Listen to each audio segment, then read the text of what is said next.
بنسبة كبيرة مش هيعجبك الفيديو ده، بس هنمنتجه على أي حال.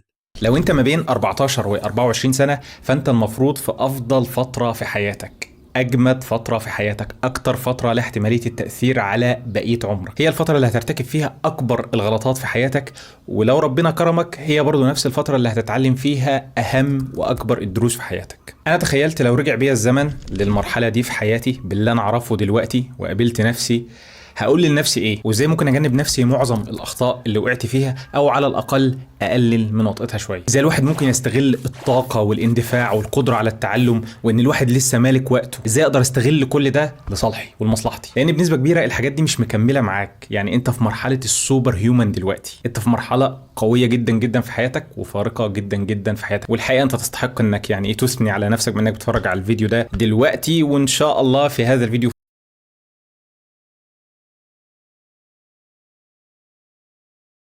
اوكي خليني اوصف لك نفسي في هذه المرحله اللي هو ايه من 14 فيما فوق لحد اوائل العشرينات. يعني الاوصاف ديت بتاعتي انا في هذه المرحله. اول حاجه، شايف ان معظم اللي حواليا اغبياء. الحقيقه كنت شايف ان كلهم مش معظمهم. عندي غيره من اي حد احسن مني. الحقيقه مش غيره بس، ولكن حقد وغل، وتصل في بعض الاحيان لمرحله الكره الشديد. احيانا بكون حاسس ان انا مظلوم وضحيه والدنيا جايه عليا. الحقيقه مش احيانا ولكن طول الوقت. عندي شويه عند وفلحسه ورغبه صداميه غريبه، ولو انت مش عارف فلحسه يعني هنوضحها كمان شويه. وفي موقف يعني كان كفيل ان هو يضيع مستقبلي، كان ممكن اتسجن، كان ممكن اتحبس.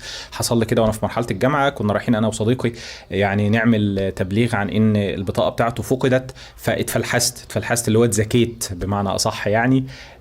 ولولا ستر ربنا كان زماني يعني ايه، هبحكي لكم الموقف ده في الاخر لو كملت. يعني في المرحله دي كان عندي اسراف في بعض الحاجات. الحقيقه ما كانش بعض الحاجات ولكن كل حاجه. يعني كان اسراف في الاكل، في السهر، في الفرجه على الافلام، في المسلسلات، حتى اللعب. يعني الواحد كان بيلعب لحد ما حرفيا مبقاش قادر ان هو يقف على رجليه. وعلى الجانب الاخر كان في اسراف برضه في الاشياء الجيده، لدرجه ان الشيء زاد عن حده وانقلب ضده في بعض الاحيان. في المرحله دي كنت شايف ان انا رايي صح بنسبه 102%، واي حد بيختلف معايا فهو بكل تاكيد غلط. الحقيقه مش غلط بس، ولكن غلط وصاحبه حمار وبفهمش اي حاجه. ما كنتش بعرف اشتغل مع تيم وورك، ده كان حاجه من الخيال. دايما في مناحرات ومشاحنات ومشاكل ورغبه في ان رايك هو اللي يمشي، وما كناش بنقدر ننجز اي حاجه. والموضوع استمر معي حتى في مشروع التخرج بتاع الكليه. كفايه كده يعني، اظن الصوره وضحت. الصوره بيعلم بها الا ربنا. طبعا كل ده انا بوصف لك اللي انا مريت بيه، بوصف لك نفسي في هذه المرحله. انت تمام، انت زي الفل. فاكر في المقدمه لما قلنا ان دي افضل فتره واجمد فتره في حياتك والحاجات ازاي ان دي افضل فتره واجمد فتره بقى رغم كل الحاجات الجميله اللي انت بتقول عليها دي؟ سؤال منطقي وسؤال جميل جدا وحقيقي عليه. الحقيقه ان كل الصفات وكل التصرفات وكل الحاجات اللي بتمر في المرحله دي وراها قوه دافعه جباره، وراها محرك قوي جدا جدا جدا. ولكن للاسف الشديد الدركسيون او عجله القياده موجهه في الاتجاه الخطا. فماذا لو استغلينا القوه الدافعه والمحرك ده وعملنا شيفت او تعديل بسيط في المسار؟ مش شرط ان هو يكون تعديل ضخم او يعني 180 درجه، لا لا لا، درجات بسيطة جدا جدا، ده كفيل انه يحقق نتائج مذهلة. يعني مثال يوضح لك الموضوع واللي احنا عايزين نعمله. سيدنا خالد بن الوليد يعني قبل الاسلام كان سيفه مسلط على المسلمين، بعدما اسلم اصبح سيف الله المسلول. فالتحولات دي كفيلة انها تشقلب كل حاجة. يمكن المعضلة الحقيقية ان الانسان وهو بيمر بالمرحلة دي وهو عايشها ما هواش مدرك بالقوة والقدرة والدافعية والمحرك القوي جدا جدا اللي عنده، لانه باختصار ده الطبيعي بالنسبه له، ده العادي، ما جربش العكس. وزي ما احنا عارفين ان الانسان لا يدرك قيمه الشيء اللي معاه الا لما يفقده او لما يشوف الاسوأ. يعني زي ما ستيف جوبز كده كان بيقول انت بتقدر ان انت توصل الامور لورا. يعني انت تبص كده ايه للحاجات اللي حصلت تبدا تفهم الموضوع، لكن وانت بتمر بالحاجات او الحاجات اللي جايه في المستقبل انت ما بتقدرش تستوعبها بشكل كبير. فتقدر تعتبر ان انا خدتك كده وركبنا آلة زمن ورحنا للمستقبل ونبص بقى على الماضي بتاعك اللي هو المفروض الحاضر بتاعك دلوقتي. راكبه معاك. وسؤال المليون، نعمل ايه علشان نستغل المرحله دي؟ للاسف الشديد احنا عندنا معضله كبيره جدا، وهي ان الانسان في المتوسط بينسى 80% من اللي هو بيسمعه. يعني انا ممكن اقعد اتكلم ساعه انت مش هتتذكر الا شيء بسيط قوي قوي من الساعه دي. ولكن على الجانب الاخر الانسان بيتذكر 80% من الاشياء اللي بيتفاعل معاها، اللي بيندمج معاها، اللي بيشارك فيها. ويمكن تكون لاحظت الموضوع ده لما بتتفرج عن فيديو على حاجه معينه، مقابل انك تحضر ندوه او ايفنت او محاضره او تشارك في ويبينار او جلسه اونلاين او ميتنج، الموضوع تاثيره بيكون اكبر بكتير، والحاجات اللي بتعلق في ذهنك وفعلا فعلا بتاثر فيك بيكون اضعاف فكره الباسيف ليرنينج، او ان انت مجرد انت بتتفرج على حاجه. التواصل خدت خبطة قوية اليومين اللي فاتوا بسبب القعدة في البيت working from home وقلة الاختلاط، ولكن الشركات كلها راجعة دلوقتي انها تشتغل من المكاتب، فمحتاجين ان احنا ننشط ونقوي مهارات التواصل عندنا، لان ومن خلال خبرة شخصية انك تتعامل مع شخص مهارات التواصل بتاعته كويسة والمهارات الفنية متواضعة او متوسطة افضل بكتير من ان شخص عبقري في مهاراته الفنية ولكن مهارات التواصل قليلة او زيرو. التاني ده يقدر يشتغل على القدرات الفنية او المهارات الفنية، مع الوقت تقدر تتعامل معاه وتمشي الموضوع، ولكن الشخص اللي مهارات التواصل او السوفت سكيلز عنده صعبة مش هتكون مستريح وانت بتتعامل معاه. فاستغل الفرصة دي وخليك انت الشخص المريح اللي الناس تحب تتعامل معاه واللي الناس تحب تشغله. فكويك تيبس بقى او نقاط سريعة كده على الجانب، حاول تاخد بالك منها.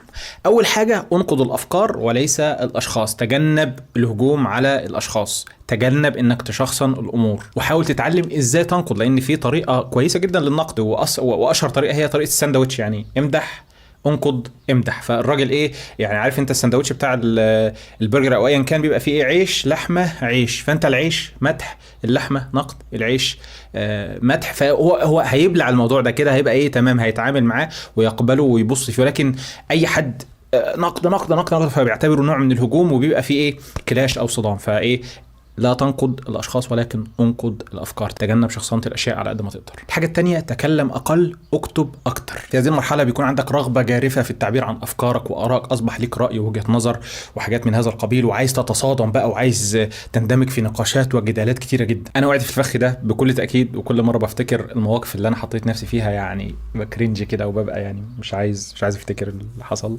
فتجنب الاشتباك قدر الامكان، اكتب. الكتابه هتخلي افكارك واضحه، هتخليك تقدر انك تشوف افكارك من منظور الراجل الثالث. الاشياء قد تبدو في دماغنا انها حاجه، ولكن لما نحطها على الورق ونبص لها كده بتبان شيء مختلف شويتين. فحاول تكتب قبل ما تتكلم، والكتابة هتنظم أفكارك بالمناسبة، فحتى لو اشتبكت أو دخلت في جدال هتطلع منه بأقل الخسائر إن شاء الله. وزي ما أنت عارف إن مقولات وحكماء كتير جدا بيمدحهم الصمت وبيذمهم أو بيكرههم كثرة الكلام، ومقولة مثلا زي ما ندمت على صمتي قدر ندمي على كلامي، وحاجات كتير أو إن طول ما أنت ساكت كده أنت ليك هيبة، لكن ما تتكلم إما إن الهيبة دي تسقط في الأرض أو إنها تخليها زي ما هي أو إنها تعلى. فأنت في حالتين فيهم الصمت بيكون افضل تكلم اقل اكتب اكثر. الحاجه الثالثه حط في دماغك ان في حد يعرف اكتر منك، انت ما تعرفش كل حاجه، انت لم تمر بكل التجارب، وارائك قد تكون من وحي الخيال، من وحي العالم الاثيري.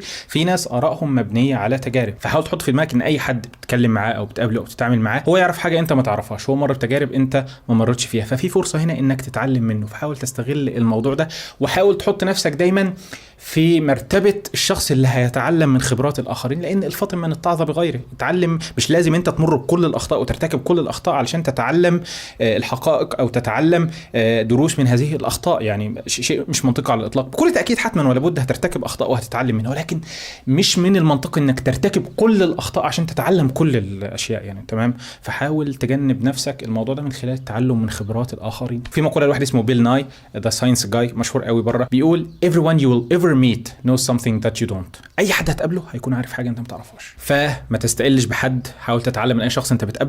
والانسان لا يتعلم الا لما يكون في مرتبه التواضع. محدش هيحب يعلمك حاجه وانت داخل في نقاش وجدال ونازل تتخلك يا عم بلوك في ارض الواقع، هيقول لك انت صح ويريح دماغه منك، او هيقوم عامل لك بلوك ويكمل حياته وانت تكمل حياتك وما تعلمش اي حاجه. فحاول تاخد بالك من النقطه دي. الحاجه الرابعه والاخيره، لا تكسر الابواب ولكن اطرقها بلطف. شخصين ممكن يطلبوا نفس الشيء، واحد باسلوب ناشف وقاسي يستدعي الرفض بكل تأكيد، والتاني بأسلوب لطيف وبأسلوب كويس وبأسلوب فيه نوع من التودد واللطف والاحترام والتقدير.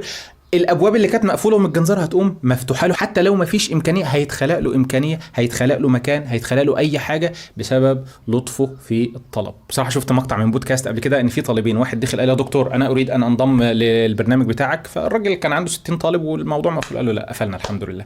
الثاني دخل بكل التودد، السلام عليكم دكتور ايه الاخبار، والله انا استفيد جدا من حضرتك حابب ان انا استزيد من الفائده، وكنت بتمنى لو في مكان ليا في الكورس بتاع حضرتك. فالراجل قال له ابشر خلاص خلى الاماكن بتاع البرنامج بتاعته 61، خلق له مقعد اضافي بسبب لطفه في الطلب.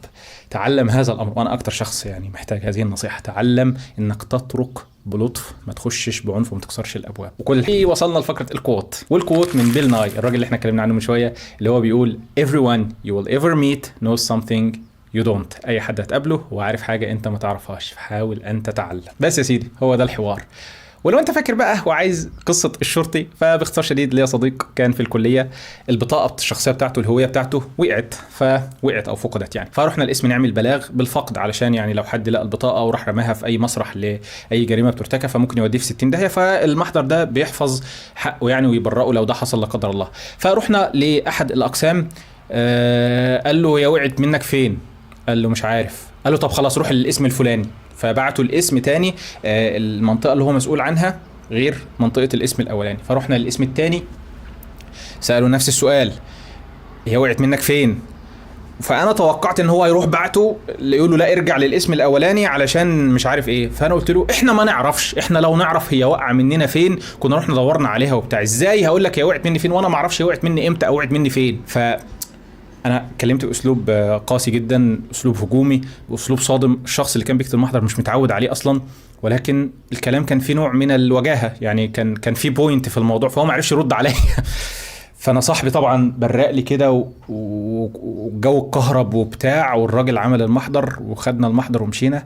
وصاحبي ده يعني بعد ما طلعنا قال يا ريتني ما خدتك معايا، كنت هتودينا في 60 داهيه وبتاع، انت بتعمل ايه في حد بيتكلم كده؟ المهم يعني ايه، ادركت الموضوع متاخرا واكتشفت يعني ان هو كانت لو بلاد شوجر، وكنت جعان، فكنت غضبان جدا وكنت عصبي جدا. ودي من الاشياء اللي بتتعلمها يعني برضو شويه بشويه مع التجربه، انك تفهم انت ليه غضبان دلوقتي او ليه متضايق، ودي احد السوفت سكيلز المهمه جدا جدا يعني.